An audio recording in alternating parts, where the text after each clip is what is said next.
Maaf, sampai-sampai ada orang membagikan kepada janda. Janda itu tidak ada hak dalam 8 asnaf tadi yang kita baca. Enggak ada kan janda? Nggak ada. Anak yatim enggak ada. Enggak ada. Janda itu kalaupun diberikan bukan karena jandanya, mungkin karena dia miskin.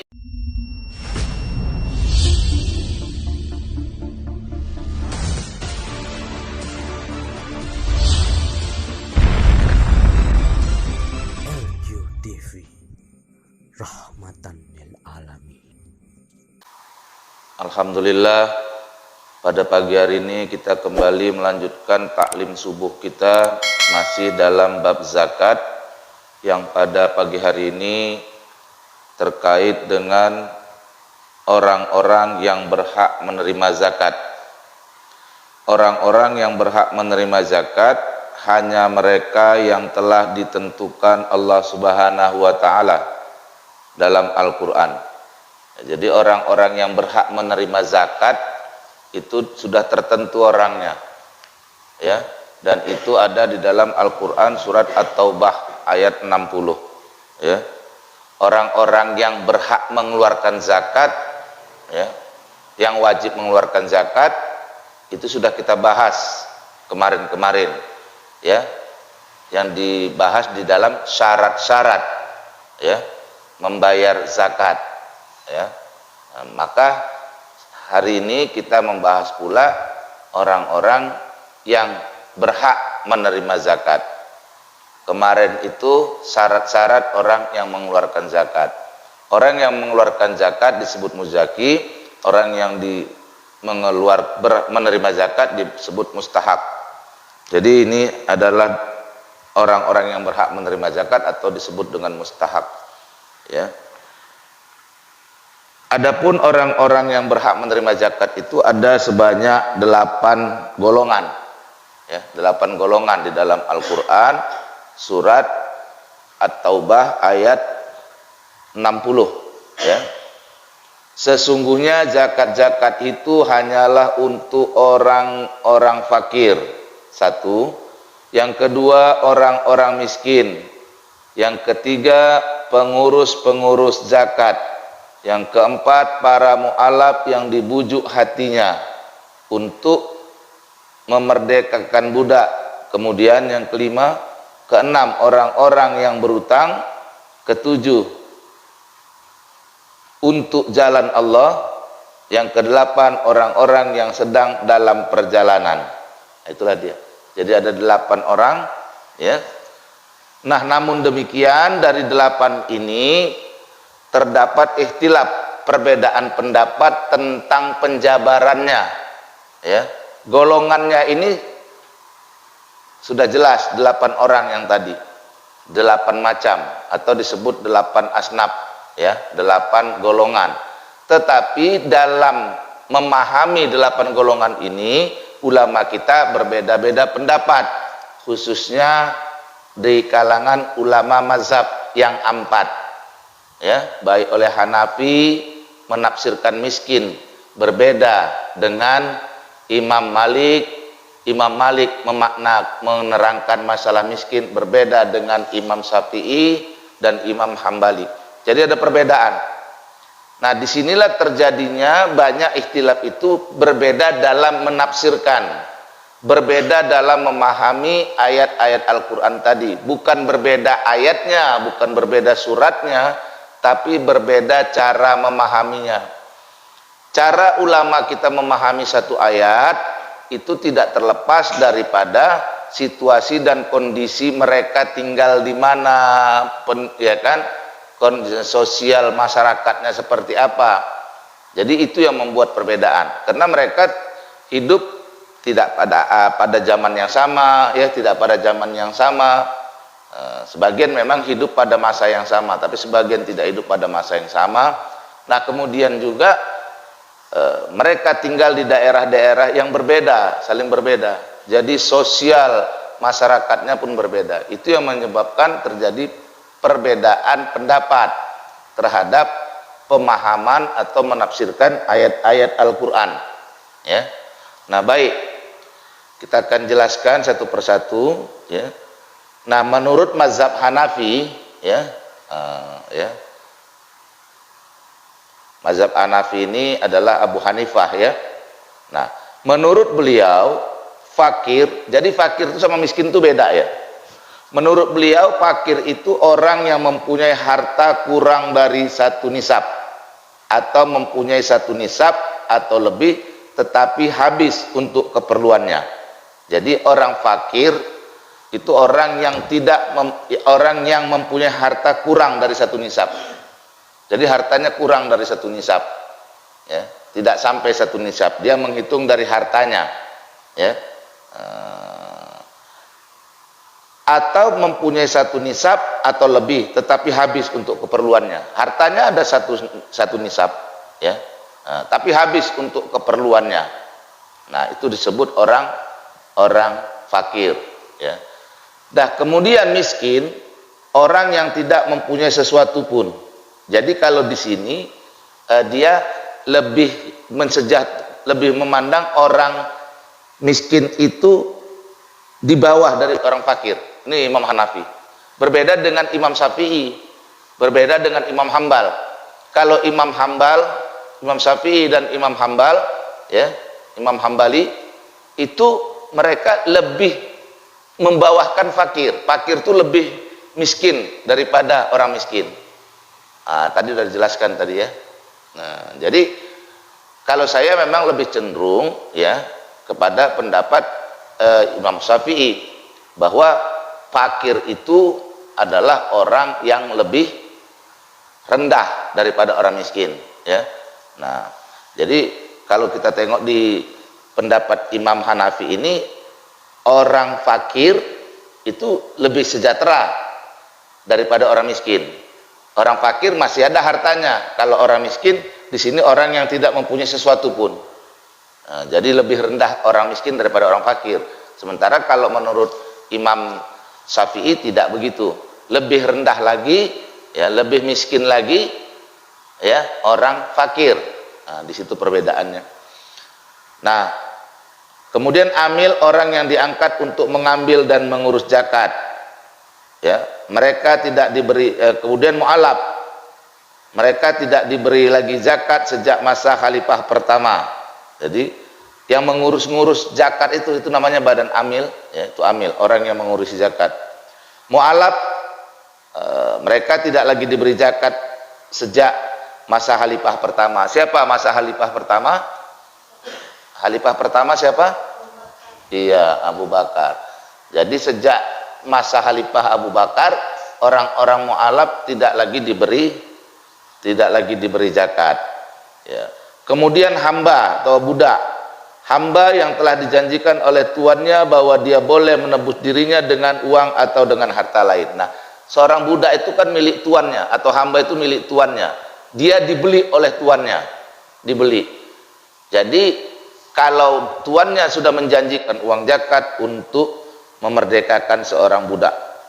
Kemudian orang yang berutang, orang yang punya utang sedangkan jumlah hartanya di luar utang tidak cukup 1 nisab, dia diberi zakat untuk membayar utangnya. Jadi boleh orang yang berutang untuk menerima zakat untuk membayar utangnya ya, untuk membayar utangnya. Nah, kemudian sabilillah, yaitu bala tentara yang berperang pada jalan Allah. Kemudian musafir, orang yang dalam perjalanan kehabisan perbekalan, orang ini keperluannya. Jadi musafir juga boleh menerima zakat ya. Fakir menurut Imam Malik itu orang yang punya harta sedangkan hartanya tidak cukup untuk keperluannya dalam masa 1 tahun. Jadi hartanya ada tapi tidak cukup untuk keperluan dia 1 tahun ya. Ya, bahwa ada ketentuan untuk menjadi amil, tidak semua orang bisa menjadi amil. Ini dia, ini baru ya. Imam Malik menjelaskan siapa yang boleh jadi amil. Enggak semua orang. Tapi kita lihat sekarang berlomba-lomba orang-orang bodoh, orang-orang fasik menjadi amil. Ini luar biasa. Ini sering saya jelaskan ini. Kalau di tausiah Ramadan sering saya jelaskan. Jangan latah. Tidak ada ketentuan setiap masjid atau musola membuat badan amil. Kalau memang di situ tidak ada orang alimnya, tidak ada orang adilnya yang bisa menempuh adil, itu tidak perlu. Kalau di sini cuma dua syaratnya, adil dan alim.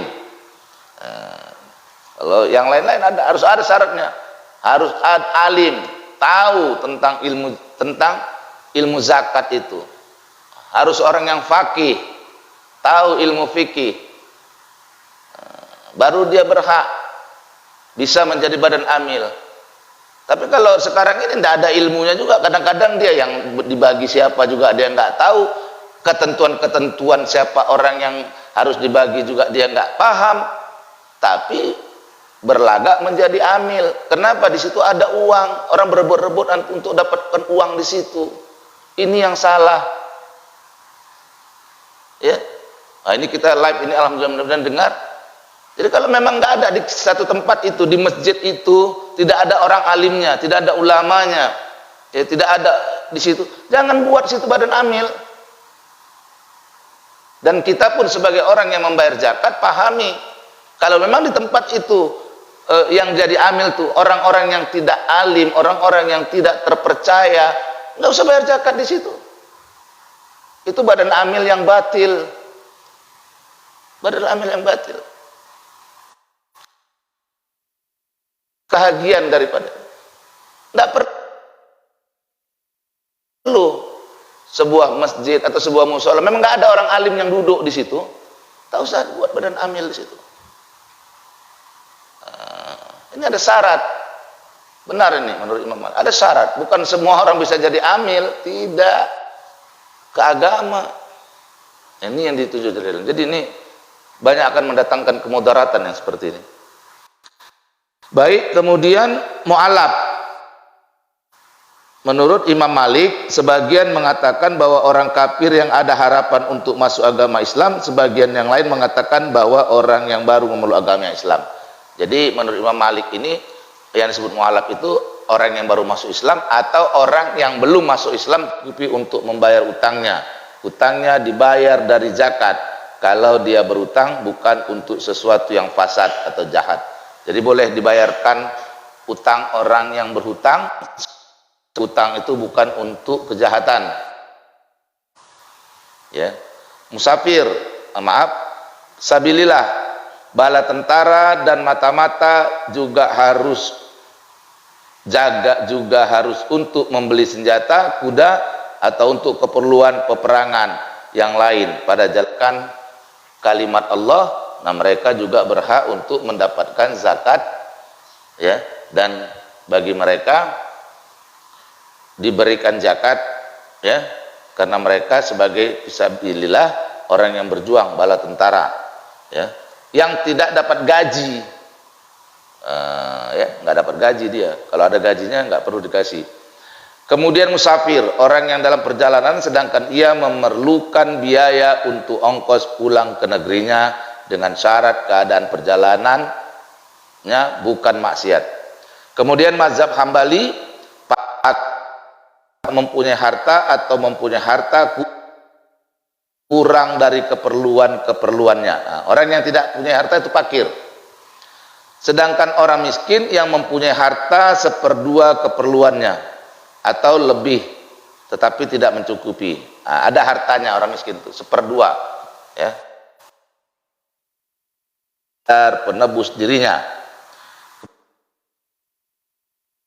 Kemudian orang yang berutang, ada dua macam, yaitu orang yang berutang untuk mendamaikan orang lain yang berselisih, kemudian untuk dirinya sendiri pada pekerjaan yang mubah atau ya, tentang pendapat Imam Syafi'i. Nah, ini yang mau saya jelaskan, pahami betul-betul ini, didengarkan, disimak betul-betul, ya. Nah, dalam mazhab Syafi'i, itu yang disebut dulu orang gelandangan atau orang yang jalan itu nggak ada rumahnya, tidak ada hartanya, tidak ada rumahnya, tidak ada kendaraannya, tidak ada perabotan. Pastilah kalau nggak ada rumah di mana ada perabotnya. Inilah fakir. Jadi fakir itu menurut Imam Syafi'i orang yang tidak ada harta, tidak ada usaha atau 20.000 satu hari. Untuk makan dia tuh 20.000 penghasilannya. Ya kan? Sementara yang dia butuhkan satu hari itu untuk dia dan keluarganya itu 50.000. 50.000 yang dia butuhkan. Berarti kalau dia dapat cuma 20.000 penghasilannya, itu kan tidak sampai setengah. Setengah dari 50.000 berapa? Berapa? 25.000. Sedangkan dia cuma dapat 20.000. Banyak 1/2 kecukupannya atau lebih. Tetapi tidak sampai mencukupi. Yang dimaksud dengan kecukupan ialah cukup menurut umur biasa, ya, 62 tahun. Maka yang mencukupi dalam masa tersebut dinamakan kaya. Tidak boleh diberi zakat. Ini dinamakan kaya dengan harta. Adapun kaya dengan usaha seperti orang yang mempunyai penghasilan yang tertentu tiap-tiap hari atau tiap bulan. Nah, itu tidak sanggup memenuhi seluruh kebutuhannya atau cuma 50%. 50% atau lebih dari 50%, lebih dari setengah. Jadi 50% itu kan sama dengan setengah, ya, separuh. Penghasilan dia ada, tetapi tidak sampai mencukupi seluruhnya. Contoh yang tadi, ya, contoh dia dan keluarganya membutuhkan satu hari itu biaya misalnya 50.000 misalnya, tetapi penghasilan dia cukup 40.000, tapi tidak sampai semuanya, kan gitu, tidak mencukupi semuanya. Maka orang ini masuk kategori miskin. Miskin memang ada penghasilannya, tapi penghasilannya itu tidak memenuhi keseluruhan dari kebutuhannya. Ini namanya orang miskin. Kalau tadi orang fakir, tidak sampai separuh, tidak sampai separuh, ya kan? Yang dibutuhkan ya 50.000, gajinya mungkin 15.000 atau 20.000, tidak sampai separuh. Sedangkan orang miskin penghasilannya separuh atau lebih, tetapi tidak memenuhi kebutuhan keseluruhannya. Itulah orang miskin, ya. Nah, jadi itu. Jadi boleh jadi orang itu miskin secara usaha, tapi hartanya ada banyak, itu bisa jadi miskin. Contoh, dia bekerja, tadinya dia bekerja, kemudian di PHK, ada rumahnya, ada, TV-nya ada, kulkasnya ada, sepeda motornya ada, ya kan? Dia kaya, hartanya ada, tetapi karena di PHK, tidak kerja, tidak ada penghasilan. Orang seperti ini masuk kategori miskin. Walaupun ada rumahnya, tapi tidak ada penghasilan, ya. Jadi bisa dijadikan orang fakir dan orang miskin itu bisa dilihat dari dua hal. Pertama bisa dilihat dari harta, kedua bisa dilihat dari penghasilan. Ya.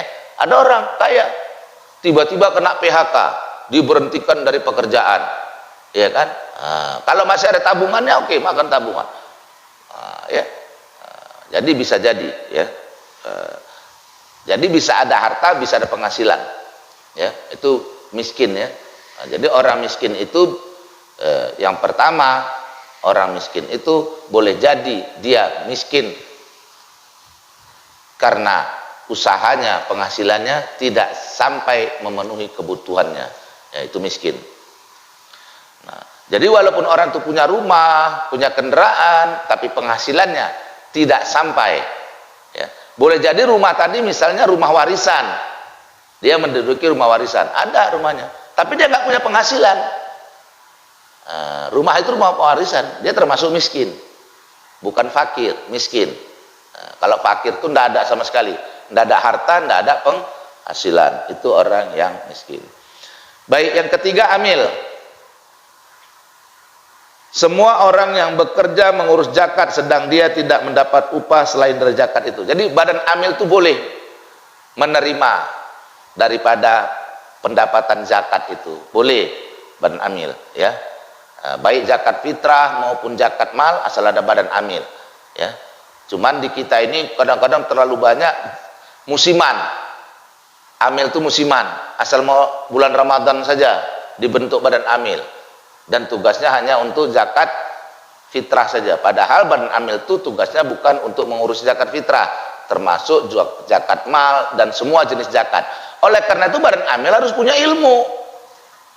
Kalau tidak punya ilmu, dia tidak ngerti juga nanti nisab emas berapa, ya kan? Nisab kambing berapa, nisab perak berapa, nggak ngerti. Tapi yang begini jadi amil, aneh memang. Jadi mau ini di siaran kita ini, yang live ini, streaming live ini bisa didengar oleh kawan-kawan yang lain, ya, umat Islam dimanapun yang mendengar ini kita. Coba mulai dikoreksi, ya kan? Pantas nggak kita ini jadi badan amil? Ini supaya ya jangan heboh. Asal bulan Ramadan sibuk semua tempat tuh ada badan amil, ya. Asal ada masjid, asal ada semua di situ ada badan amil. Berebut-rebut orang jadi badan amil. Maaf, tidak ada ilmu, tidak ada kapasitas untuk itu. Seperti tadi yang sudah dijelaskan, ya, oleh Imam Malik tadi, ada ketentuannya. Seorang amil tuh atau badan amil tuh harus apa? Alim, ada ilmunya di situ. Yang kedua jujur, yang ketiga ikhlas, yang keempat amanah. Itu harus ada. Jadi syarat yang pertama alim dulu. Itu dia. Kalau enggak macam mana dia mengurusi zakat? Dia sebut tidak tahu aturan-aturan zakat. Ini maunya ini sebagai bahan evaluasi, ya, sebagai bahan koreksi untuk kita dan untuk umat ini, ya. Jangan serahkan satu pekerjaan kepada yang bukan ahlinya. Jika satu pekerjaan diserahkan kepada yang bukan ahlinya, tunggu kehancurannya, kata Nabi. Hancur, sehancur-hancurnya. Ya, oke. Jadi mudah-mudahan bisa yang mendengar ini, ya, bisa untuk diperbaiki ke depan.